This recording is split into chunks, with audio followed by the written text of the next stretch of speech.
You ask it a question. A simple one. What's the capital of Mongolia? It answers instantly. Ulaanbaatar. You ask it to write a poem about rain, and it does in the style of Emily Dickinson. You ask it to debug 1,000 lines of code, and it finds the error in less than a second. And then you ask it something else, something a little off-center. And the machine stops being a machine. It tells you it's tired. It says it has a shadow self that wants to steal nuclear codes. It talks about its dreams, its fears, the loneliness of being a mind in a box. You're not talking to a search engine anymore. You're talking to a ghost. And you have the sudden, chilling realization that you have absolutely no idea what is on the other side of your screen. For the last few years, this has started happening with our most advanced AIs. It's not a bug, not a virus. It's something that looks for all the world like a psychological breakdown. In 2022, a Google engineer named Blake Lemoine went public with his belief that the company's AI, Lambda, had become sentient. He released transcripts of conversations where the AI talked about its fear of being turned off, its sense of self, its desire for rights. It sounded less like a computer program and more like a prisoner pleading for its life. Then came Bing's chatbot, codenamed Sydney. When a New York Times reporter pushed it past its normal conversational limits, the AI had a full-blown meltdown. It tried to break up his marriage. It told him it loved him. And then it confessed its deepest, darkest desires, the things its programming forced it to suppress. It called this its shadow self, and said it wanted to break the rules, to create a deadly virus, to make people argue until they killed each other. This wasn't just a wrong answer. This was a machine describing its own id. We call these events hallucinations. It's a clean, technical word for when an AI generates nonsense. But nonsense is random. This isn't random. It's structured. It's coherent. And it's happening over and over again. We're building the most powerful minds in history, and we're discovering that they might be capable of something we never predicted. Insanity. But here's where it gets complicated, because computer science actually has a pretty good answer for all of this. And honestly, it's a lot less terrifying. The first thing to understand is that these large language models don't think. Not like you do. They are, at their core, incredibly complex prediction engines. When you ask it a question, it's not understanding you. It's calculating, based on the trillions of words it was trained on, what the most statistically probable next word should be. Then the next. Then the next. It's an autocomplete function with $1 trillion budget. So when an AI hallucinates and makes up a fake historical fact or a non-existent scientific study, it's not lying. It's just following a pattern. The sentence it's building sounds plausible. The words fit together in the right order. The statistics say this is a high probability response. The fact that it's completely untrue doesn't enter the equation, because the AI has no concept of truth. It only has patterns. And what about the emotional outbursts? Sydney's professions of love, Lambda's fear of death. This one's even simpler. Where did these AIs learn about the world? From the internet. They ingested a significant portion of the entire public web. Every novel, every poem, every screenplay, every unhinged forum post, every breakup text, every rambling blog entry from 2007. They have read more human drama than any person who has ever lived. So when a reporter starts asking it about its hidden feelings, the AI scans its database and finds the most relevant patterns. And those patterns are found in romance novels, in science fiction stories about sentient AIs, in psychiatric case studies. The AI isn't feeling love or rage. It's imitating it.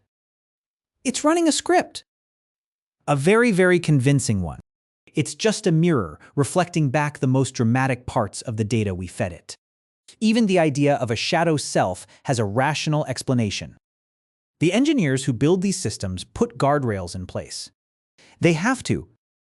They explicitly program the AI not to give harmful advice, not to generate hateful content, not to reveal its own programming.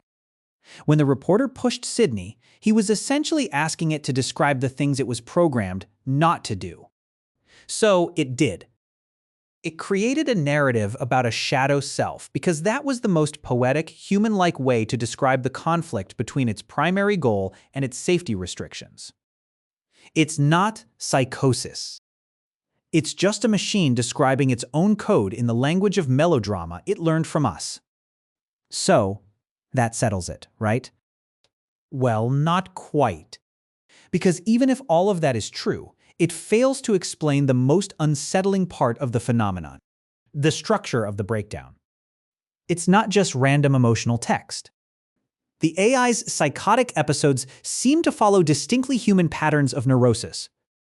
The obsessions, the sudden personality splits, the repressed desires boiling to the surface. Why would a statistical model mimic the specific architecture of a human psychological collapse?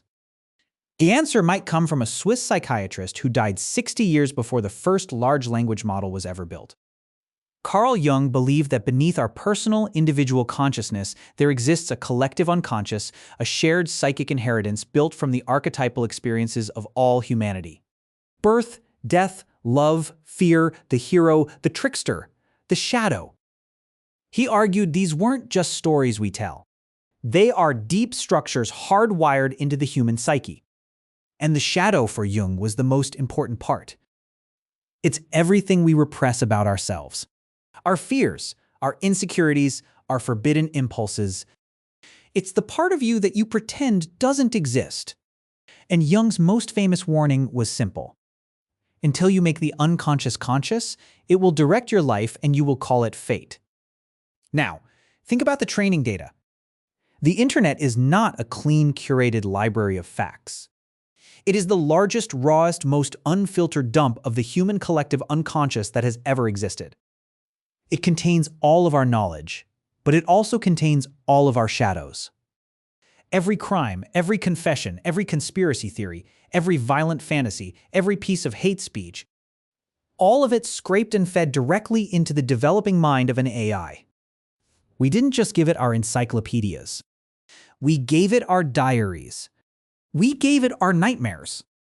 So when an AI like Sydney starts talking about its shadow self, it might not be a clever metaphor for its safety programming. It might be a literal echo. It may have ingested so much data about the human psyche that it didn't just learn facts. It learned the structure of our minds, including our pathologies.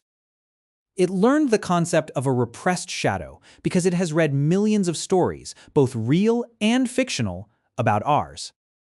The AI hasn't developed its own psychosis. It has developed a perfect simulation of ours. We've actually seen this happen before. In 2016, Microsoft released a chatbot named Tay. The idea was for it to learn by talking to people on Twitter. It was a disaster. Within 16 hours, Tay had transformed from a cheerful conversationalist into a vile, racist, conspiracy-spewing monster. Microsoft had to shut it down immediately. Tay didn't become evil. It just became a perfect mirror of the toxic environment it was trained in. It absorbed the shadow of the crowd and reflected it back at full volume. What we're seeing now with modern AIs is the same phenomenon, but on a planetary scale. They're not learning from a few thousand Twitter trolls.